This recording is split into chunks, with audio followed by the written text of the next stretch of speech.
I am sick of pretending.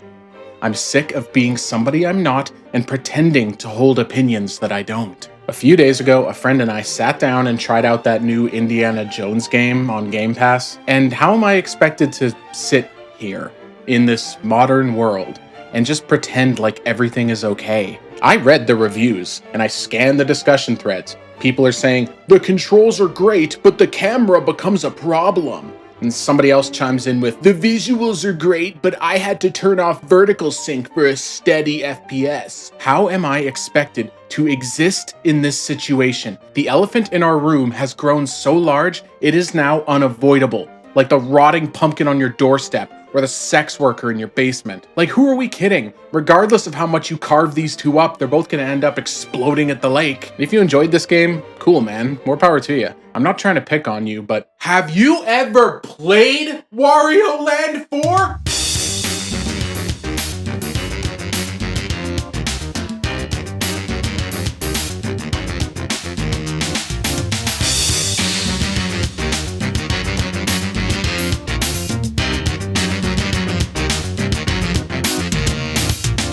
I need to shake my head and nod around people as they discuss these modern AAA games. We all have to stand there and pretend that Wario Land 4 doesn't blow them all the fuck out. I gotta watch Indy climb into this corner for 8 million years. Whereas here, I can go, yeah! I need to solve this light puzzle they made. They spent $2 million of the budget to bring in Black Science Man to confirm the vectors of the lighting were correct. Whereas here, I can go, yeah! Do you see this shit? This is a vibe, an indescribable testament to working within your limitations and stretching your imagination to the brim. Wario has never gotten the attention he deserved, despite Nintendo's best effort to utilize the character. Interesting fact for you, Wario's name is actually a Japanese play on words. Mario is the standard, but Wario comes from the Japanese word warui, which means Jewish. It's nice to see homages like Pizza Tower work their way into the public consciousness, but much like buying a fleshlight of a Japanese schoolgirl, sometimes you just want the real thing. These games are a grand experiment, a test to see how much variation a player can even stomach without quitting. It is ludicrous the amount of things that exist in this game for 5 seconds and then never show up again. Okay, so we'll get into all that, but let's pump the brakes here first. Get it? Car, brakes, huh? Get it? Huh? Car, brakes, huh? This title screen is perfect. When you look at it on a Game Boy SP or an analog or whatever you got, it almost violently jumps out at you. In this era of color saturation and low resolution screens, every pixel counted. We have this great purple-yellow contrast, a beautifully bit-crushed logo, and a little bit of car shake for good measure. Where's this dude even going? He's in the middle of the desert. Can you imagine this? Some guy like this speeding through the desert in his purple Cadillac? Maybe he's on his way to his wedding ceremony between him and his sweetheart who are waiting for marriage. Maybe he's going to feed orphans. Maybe he's going to create orphans. We don't know. This little hand teases you to press start. They got you by the balls. They know you're interested. Come on, press start. Come on, come on. Turns out he was on his way to a literal golden pyramid. This cat beckons him in and he falls down this hole surprised, like he's never seen a hole before. Yeah, that's how they work. And yeah, this little clip that's playing right here, that's it. We're already moving and grooving. I can control the character now. I don't need to waste your time learning the Wattpad backstories of every character. It's getting exhausting to pretend that these modern games have a good story. Like, what about that newest game? Remember that Ubisoft one they just announced? What was it called? Everything sounds like it was written by these programs. Look at this. Let's take a look. How much of this randomly generated dogshit game is that much different from half the announcements at the Game Awards? Echoes of the Silent Plains? Oh, it's made by Guerrilla Games. Okay. Echoes of the Silent Plains is an over-the-shoulder third-person action game. I didn't even tell it to do that. The game features slow movement where players move through vast, barren landscapes with limited interaction. The protagonist, Kai, a person of color with a background in environmental sciences. All right, the sidekick Jasper, an openly gay character known for his sarcastic humor, which often falls flat. He attempts at lightening the mood with Marvel-esque quips that are met with silence or eye rolls from other characters. I hate this character already. Our lone main character, Kai, trudging through the sandy wastes. His movements are slow and labored. As we approach a makeshift camp, Jasper sits by the flickering campfire, tinkering with what appears to be a broken radio. Kai approaches. If this radio doesn't start working soon, I'm gonna start broadcasting my own death metal band, The Rusted Screws. How does that sound? Kai gives a half smile, clearly not amused, but playing along. Well, I guess we just have to keep talking to each other then. Lucky you! If we were in a Marvel movie, this is the part where we crack some witty one-liners. Holy shit. like 30 like 30 levels of irony. It was too meta for me. Too much ludonarrative dissonance in this characters. While the game features a narrative centered around diversity, it struggles with its pacing, humor, and gameplay mechanics. Why did it design it this way? Alright, I gotta know what Jasper looks like. Ugh, this is horrible enough to be real. Yeah, sorry, I got a little bit into that. Moving on. I miss when you got dropped into games this quickly. As a huge JRPG fan, I obviously understand that different genres have different story requirements, but I don't care. I want all this info this quickly. I want longer games with Wario-like graphics created by strong men on the PlayStation Vita in 2025 with no health insurance, who are paid in exposure and never see their families whose wives have abandoned physical touch as an option. And I'm not kidding. The tutorial stage is great. I love these graphics in the background showing you what to do without any words. You know how people are always saying, I'm not reading all that shit? Well, here, congrats. Visuals as a whole really flick my foreskin. Every time I opened my GBASP while playing this, I felt like I was a confused Hiroshima local, turning around to check what all the hubbub was about. It's amazing. Colors out the wazoo. It's got serious attention to detail with proper contrasting. The artistic team really killed it here. Big W to these guys. W for Wario. See how this switch to open the door could have just been a button? But no, somebody had a vision that this had to be some kind of neck elongated turtle sculpture on an urn or something. I don't even know what it is. It's got me thinking now. See this item shop? No point in visiting it because the game just started. We don't have any money, right? Nope! Because smiles are free, my dude. Even fighting the first boss here. And yeah, I didn't miss anything. There's one tutorial level, then a boss fight.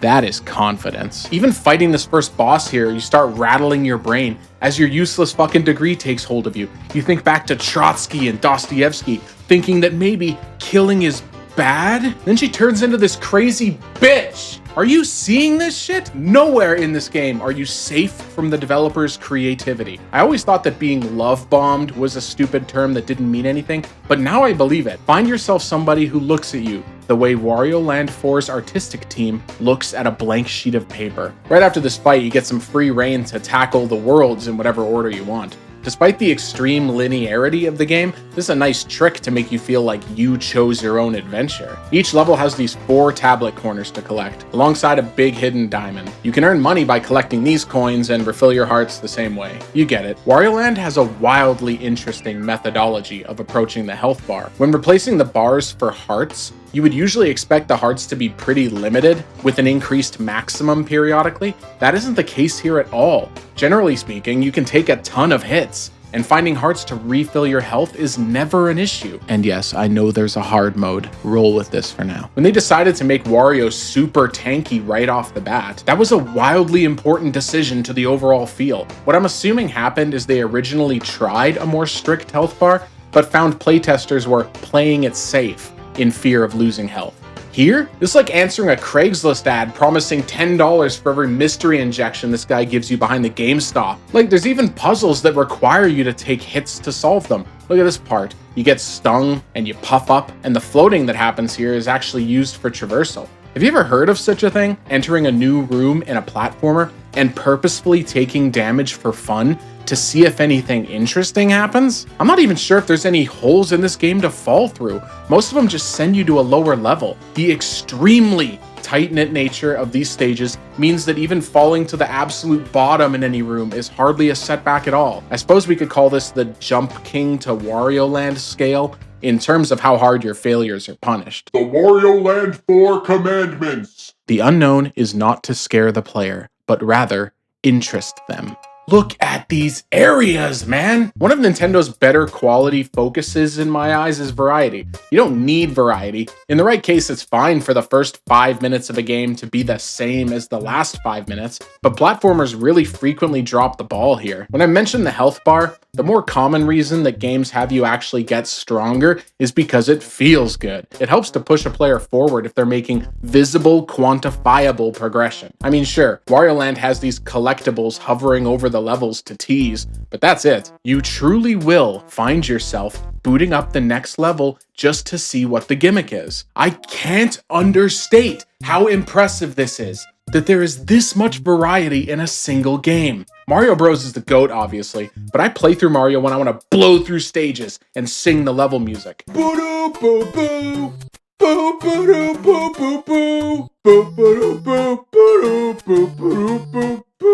I play Castlevania when I want to kill shit and feel more powerful, and sing the level music. Da, da, da, da, da, da. Boo, boo, bah, bah, bah, bah. I play Metroid when I want to play Metroid. If you know, you know. It's hard to explain. Those three basically cover all forms of platforming games available.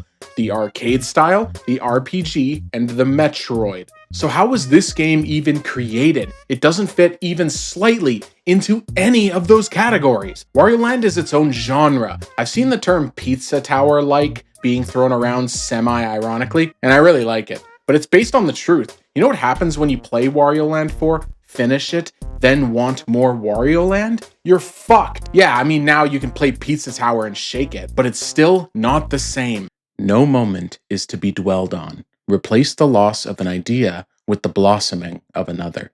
Wario Land 4 is one of those games where you need to collect all the parts before you move on. Like, yeah, you can finish a level, but finishing a level without all the gems and the bird key is like cookies without the milk, or a urethra without a long, chilled steel rod. You need all the gems to get into these boss doors for each world. When you reach the end of a level, you hit this bomb and you need to start running backwards. This might seem kind of lazy, but in practice, it is the exact opposite of lazy. Your first assumption might be that you just head back through the areas exactly as they were. But anything from randomly appearing walls to complete environmental destruction means you gotta change your path and see something new. Oh, you think running backwards would get tedious? Well, this addition of a timer turns it into a race against the clock. Like you hear some ice cubes get dropped in your dad's glass, and you know it's just a matter of time. The amount of time they give you to run back to the start is a really cool little touch. If the number they give you is super high, you know there's a lot that they expect of you and a bunch of stuff's gonna happen. The whole end of level run back thing is so sick.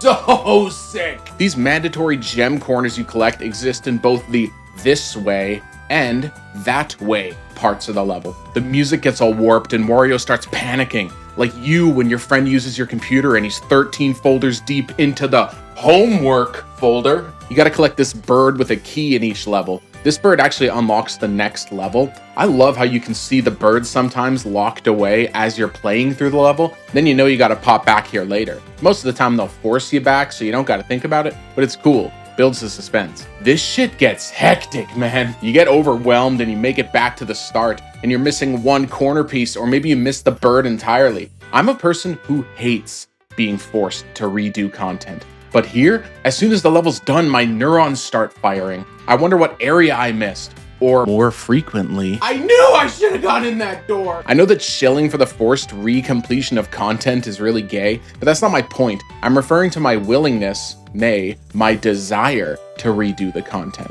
A lot of gameplay time is spent just tinkering with the world. You will be blown away how a level you just spent 15 minutes completing can be run through in like 40 seconds. I know I'm repeating myself, but the game is a masterclass in level design. Let's just look at one level, for example here. Hotel Horror. We have one room with a bat puzzle, this room with a ladder puzzle, this room with a ladder and bat puzzle, this block break fall through the floor puzzle, this heavy monkey crash through the floor room, boom, hit the ending bomb, and on the way back, these rooms are filled with blocks that let you reach new heights. If you want, you can go back into any of these rooms that you passed and check on them using these new blocks. If you follow the right ones, you get this pathway that takes you out the side of the tower here. You climb to the top and you get this awesome fire climbing area. Then suddenly you're trapped and you gotta tank this hit from an enemy to purposefully fall through the floor. All these doors you passed that were previously locked are open now for the explorers among you. And we are done. Ooh, that was hype as hell, right? Here I get to say, oh, I missed the super secret vinyl record. Instead of going, ah, fuck, I missed the super secret vinyl record. Once you've played a level once, you feel like you can do an any % run of it now. This game turns you into a speedrunner. I can feel my pronouns changing already. They make you feel like the legendary Japanese player Tass when you go through these levels. Bellissimo. Visiting an area again should be seen as a blessing, not a curse. If you think a detail is too small to notice here, you're wrong. Nothing is taken for granted. The music gets warped during these runback sequences. It slows down when you crawl and it gets all bubbly in the water. When you get hit by these guys, it activates your secret playlist that you listen to when no one else is around. If you stand still, Wario does these area-appropriate waiting animations. Every stupid power-up gives you these beautiful sprites. This is a case of trust. Trust between the developers and the player. Being welcomed into this world, whether you like it or not, you learn in 5 minutes that you can take a breath and enjoy the surroundings. Enjoy the stupid animations. If you screw up during a puzzle and need to try it again, no big deal. We all make mistakes, man. So many people have memories of playing this game. You know what you'll get in response when asking them what their favorite part was? I don't remember. The whole thing was like a fever dream. How could you not want to be invited into somebody else's fever dream as a spectator, assuming it's not one of the incest ones? These bosses are a mix of disgusting and whimsical. They really tread a fine line here. Boss battles are a particular sticking point for me. It's really nice to see myself actually excited for the next one rather than begrudgingly hitting the start button. Somebody shouts, "Hurry up," as you make your way back. Wario himself breaks the third wall by telling you how proud of the game he is. You can pollinate these flowers when the bees sting you. This groovy son of a bitch was for the Game Boy Advance, and it owns that title.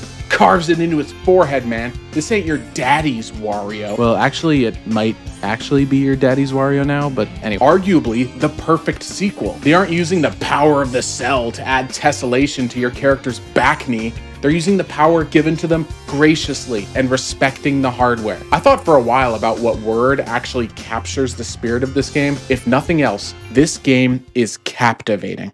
No detail is too small to receive the developer's full attention.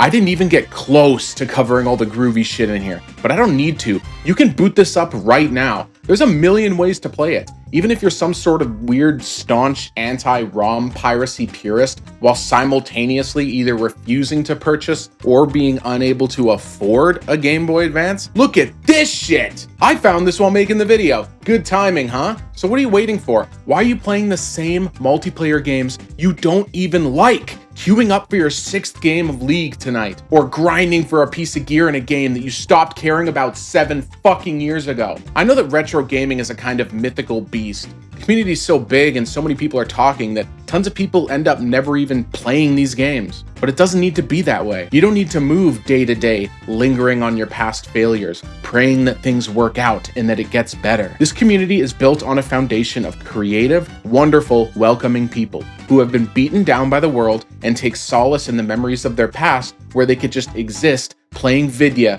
and being happy. They're all stuck in this loop of attempting to capture this feeling through somebody else's gameplay. Thank you for watching, and watch the other ones and stuff. You don't need to wait for the world to be great. It already is. You can experience that greatness right now. Go play Wario Land 4. Clearly was wrong about you. You're way softer than I thought you were. You're so scared. Or are you angry? You can't even make up your mind, can you? How are you going to get yourself out of this situation if you don't do what I want? Oh, don't try the tears again. You know you can cry on cue. It doesn't do anything. There's only one way out of this. One way. I'm going to give you back your phone. You know what you have to do, don't you? You can type it in your phone, but you can't look me in the eye and say it. Good. Does not feel nice to just give in and do what I tell you to.